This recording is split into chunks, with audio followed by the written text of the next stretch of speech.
Bonjour à toutes et à tous, j'ai le plaisir de vous présenter la suite du cours intitulé Conception des filières de traitement des eaux usées, partie 3.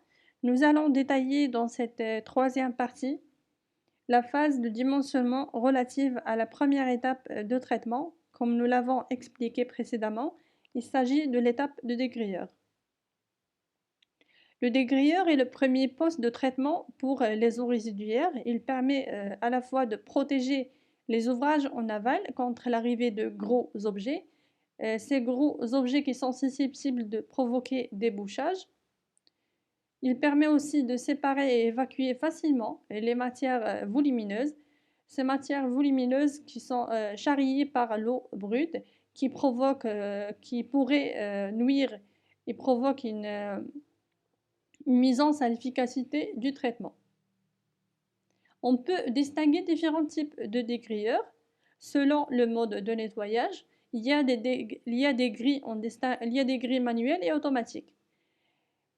Selon le mode de nettoyage des grilles, on distingue les grilles manuelles. D'abord, ils sont généralement réservés pour des petites installations et ils sont composés de barreaux inclinés de 60 à 80 degrés par rapport à l'horizontale et les refus sont éliminés à l'aide d'un râteau.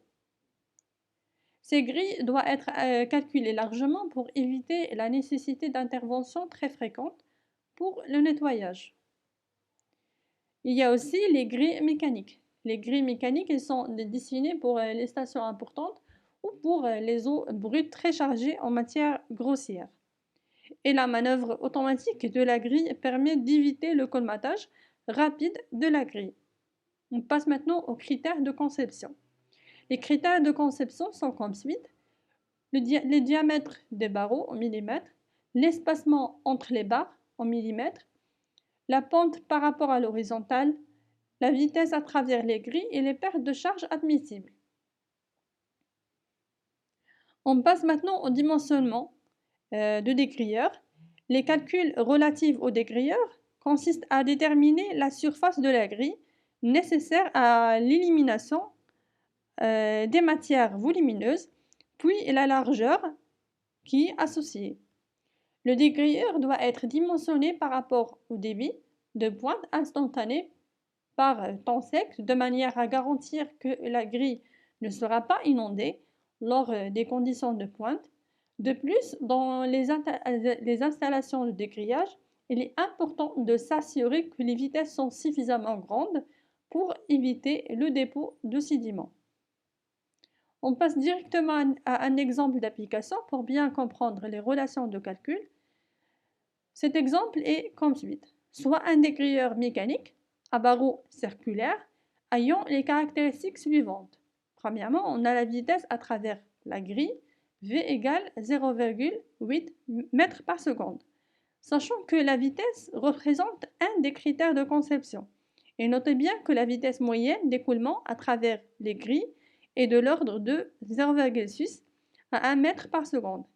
Et cette vitesse peut atteindre 1,3 et 1,4 pour les débits maximaux.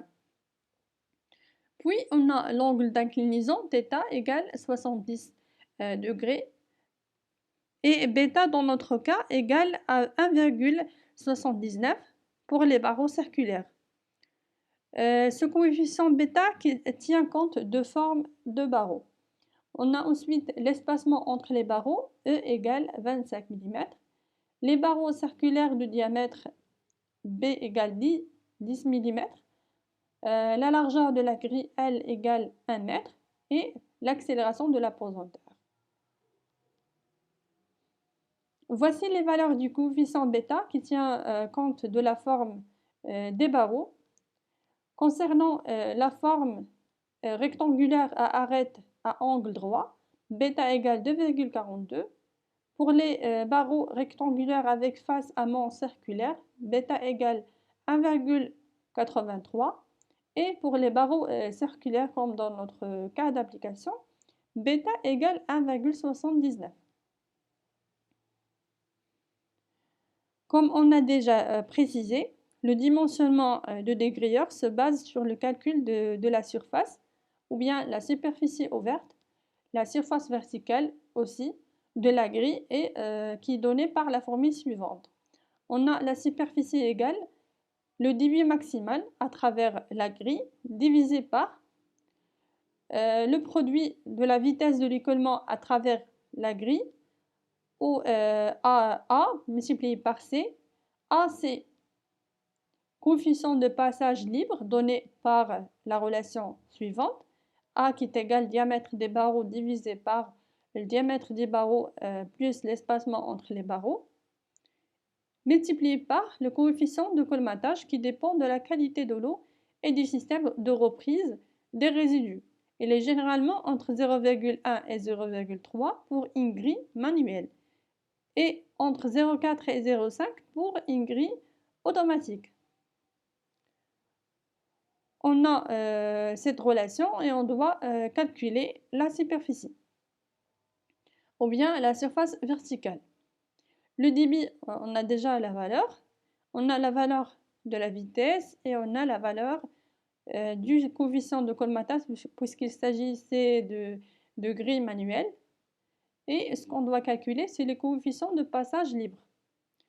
Bien évidemment, on a la valeur du diamètre des barreaux qui est 9 mm, l'espacement entre les barreaux, donc c'est facile de calculer le coefficient de passage qui est égal à 9 divisé par 9 plus 30. Ce qui donne le coefficient, la valeur du coefficient, c'est 0,23. Avec une application numérique, on aura la valeur du surface qui est égale à 2,28 m². On passe maintenant au calcul de la hauteur de la grille qui est donnée par la relation suivante. La hauteur de la grille est égale à la superficie ouverte divisée par la largeur de la grille.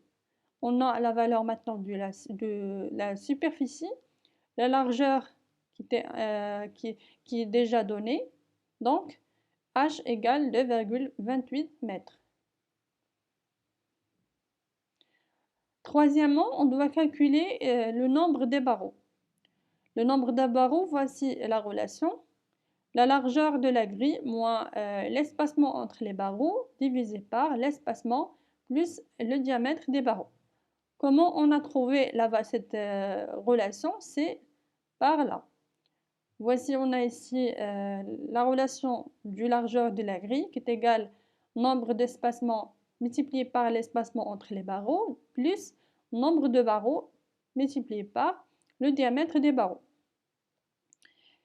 Et on a nombre de barreaux égale nombre d'espacements égale nombre des barreaux plus 1. Si on remplace cette relation ici, on trouve facilement le nombre de barreaux par la suite qui est cette relation. Donc par une application numérique, on aura la valeur du nombre de barreaux. La voici, 1000 moins 25 divisé par 25 plus diamètre des barreaux, ce qui donne un nombre de barreaux qui est égal à 28.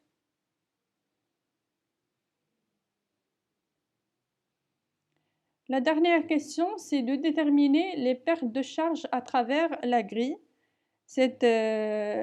Voici la relation de calcul. Les pertes de charge sont données par l'équation de Kirchner. Voici la relation. Avec E ici, c'est l'espacement entre les barreaux.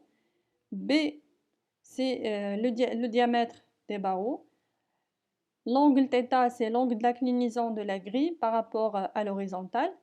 Et β, c'est le coefficient qui tient compte de la forme des barreaux. Avec une application numérique, on a déjà la valeur de la vitesse, la valeur de l'accélération de la pesanteur, coefficient bêta, θ et E et B, donc une simple application numérique, on aura ΔH égale 16 mm. Voici ce tableau qui résume les dimensions de la grille.